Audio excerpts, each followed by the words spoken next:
Welcome to Warframes Where They Are Now, a series about reviewing frames that have been out for a while. Despite using facts wherever I can, this is ultimately my opinion on the matter. Thank you for understanding, and please enjoy the video. Hey everybody, yeah, I'm doing another video on Frost. This is actually going to be the first in a series of redos, so to speak. Basically, I'm going to go back and do another video for the frames that either fundamentally didn't understand something, like Atlas, I didn't understand his first ability, or missed quite a few things, like with the very first videos where I just didn't cover certain aspects of the frame. Or in the case of Frost here, which does fall under that category, but also has fundamentally changed in the way that people play him. Of course, I'm going to cover the reworks as well, but this is a bit different. Without further ado, let's get into it. Base stats on a level 30 Frost Prime are 370 health, 650 shields, 315 armor, 150 energy, and 0.95 sprint speed. Frost's passive is cold status effects from Frost's abilities last 100% longer, and Frost gains 50 armor for each enemy within affinity range afflicted with cold status. I actually quite enjoy this. He also has a passive augment, which is Biting Frost.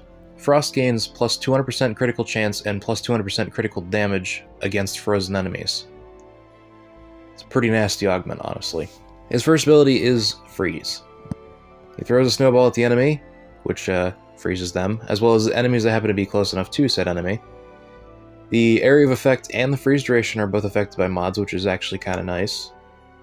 And yeah, other than that, it's a very okay ability. It's very reminiscent of older frames, as well as abilities on said older frames as far as first abilities go.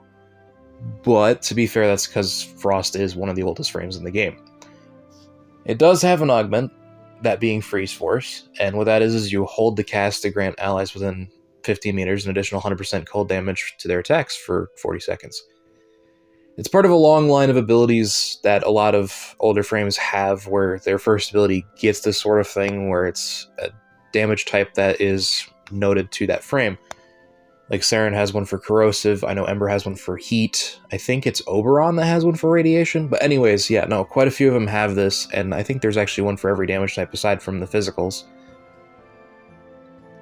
But yeah, it's not bad, it's just not one that I'd ever use because his other augments are honestly a hell of a lot neater. His second ability is Ice Wave. He sends out a wave of crystallized water, supposedly dealing heavy damage. Honestly, it's not that powerful. It does apply quite a few cold stacks, which is nice, but other than that, it's kind of eh. It does have an augment, and its augment's actually pretty nice, that being Ice Wave Impedance. And what that is it actually makes it so the ability leaves a frozen trail for 12 seconds, affected by duration, whereas enemies that touch it are inflicted with cold status every second. That's actually kind of nice, especially in conjunction with his passive augment if you can squeeze it on there. His third ability is Snow Globe. He creates a dome of ice that he can use to protect himself and anything else within it. It's honestly pretty self-explanatory. It does have trouble staying alive in the higher levels, but it is actually pretty decent to have. You can actually explode it using your first ability, which does some damage. It's actually kind of reminiscent of Gar's fourth ability, as funny as that is to say, considering how much older Frost is, but anyways. It does have an augment, which is actually kind of nice, that being Chilling Globe, and what that is enemies that enter Snow Globe have a 50% chance to become frozen solid for 10 seconds. Unfortunately, the status chance is not affected by mods, but it is still nice to have, and that used to be the way to run Frost back in the day. His fourth ability is Avalanche. He coats all the enemies around him in ice and then shatters said ice. It does some damage, not a tremendous amount, but it does some. But it also strips armor and also freezes the enemies, which is very nice. It is actually a pretty solid CC even nowadays, after CC has kind of fallen to the wayside, but that's a video for a different day. It does have a pretty nasty augment there, which is Icy Avalanche, which is allies within affinity range are coated in ice that grants 60 overguard per enemy hit. Overguard increases by 20% of your armor once per enemy. And beautifully enough, you can get it pretty damn high. This is the way that a lot of people run them nowadays, is just as an overguard person. And honestly, I completely understand why. To an extent, I do as well. As for my build, well, I'm actually pretty proud of mine. I have the usual Arcane Energize Molt Reconstruct, but anyways, I have 2 augments on mine, Biting Frost and Icy Avalanche. It was a bit of a pain squeezing them both on there, but it was worth it.